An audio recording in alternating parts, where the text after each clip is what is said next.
Hey guys, this is Tucker from Matt Kiteboarding, and today I'm going to show you how to assemble a Naish hydrofoil.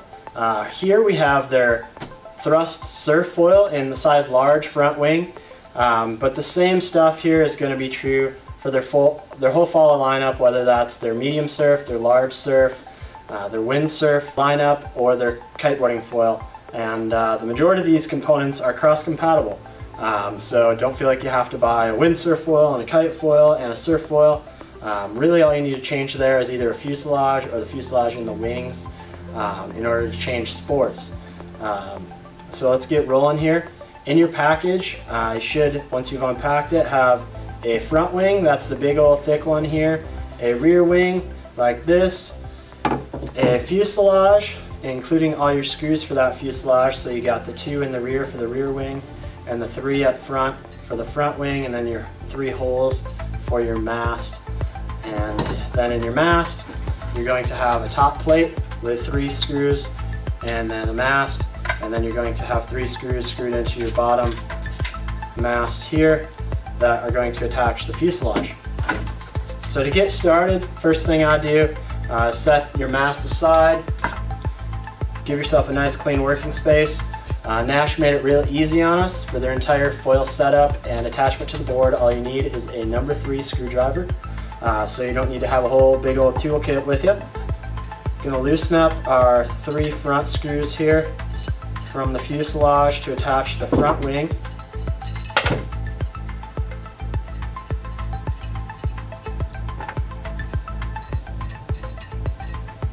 Get our small wing, rear trailing wing out of the way here. And you'll notice there is a cavity and plug there. Those are going to fit right up into one another like that. Flip that over and your hole should be aligned here. Go ahead and give each one of those, it's kind of a little start, 2 or 3 threads deep. We'll snug them up in just a moment here.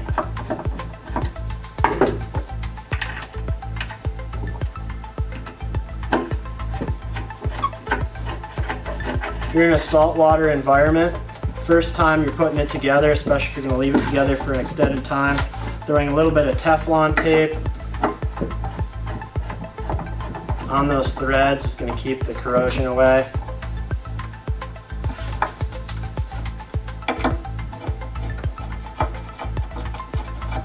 Just snug them up. You don't need to, reef them down too hard, just enough to make sure it's nice and in there and not going anywhere. Flop around here. Now we're going to do our rear wing or stabilizer wing, whatever you want to call it. Just going to loosen these screws here.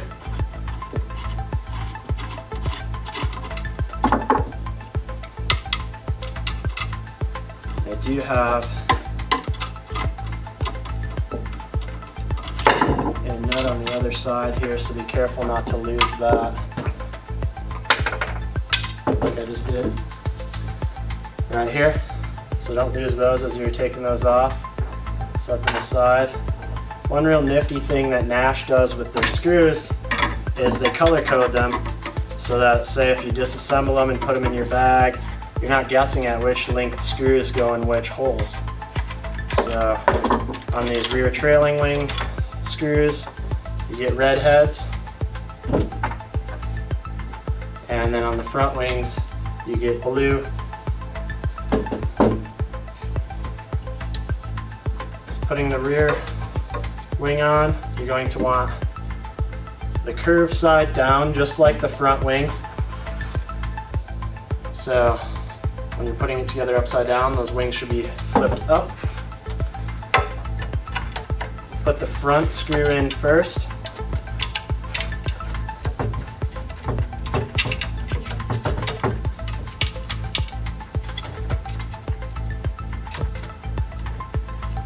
As you'll see in just a moment here,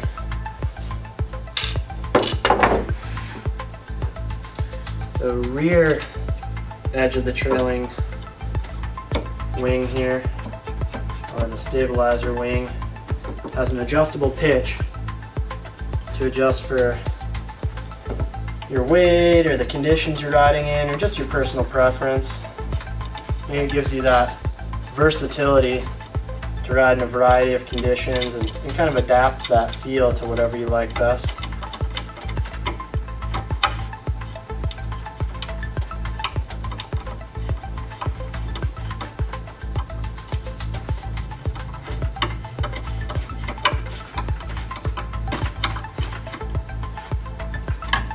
Snug that one up. Not real tight because you're still going to want to have some adjustment in this rear pitch. Figure out exactly where you want that. So now here's the key point in this. I'm going to loosen these up just a little bit. You'll notice on the rear edge of the fuselage there's a scored line as well as on the rear edge of this stabilizing wing, the little yellow mark there if you can see it. And to start your first sessions, just line those up and you can play with it a little bit, but that's a really good starting point. That's where they have found during the design of the wings that they work best for most people and conditions. If you're a little heavier or maybe riding in some weak waves, you might want to increase that pitch to give it more lift. Or say if you're a lighter guy or riding in some heavier conditions, you can decrease that pitch in order to tame the lift of that front foil so you're not rising out of the water uncontrollably. So here you have your fuselage and your wings. Should look like that when you're done. Got our little recess here, that's where we're going to put our mast next. Pull the screws off of our mast here. These are the super long screws with the kind of manila yellowish tops to them. You need to identify those.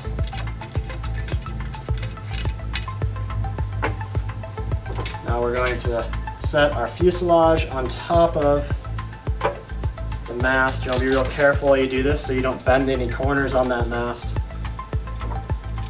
Again, start these out a couple of threads deep.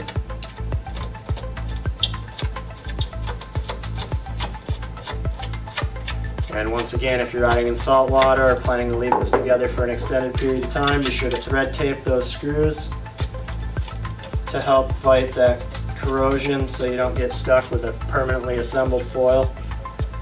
No one wants that. Small cars, small trunks, you can't fit it in there. Don't want to be the kook riding around. Foil up top like a big old spoiler mohawk. Not cool. Also, kills the opportunity to travel with that foil.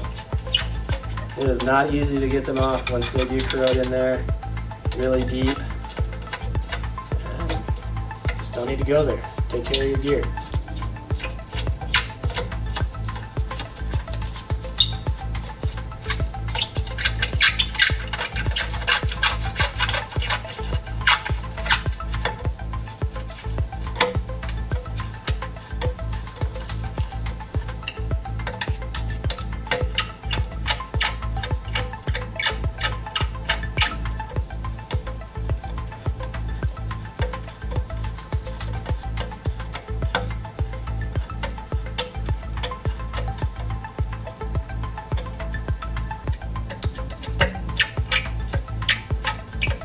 I should note you might have the urge to get a power drill or impact to assemble these things. We would advise against that, just so you don't cross thread the aluminum or overdo it and strip the screw head.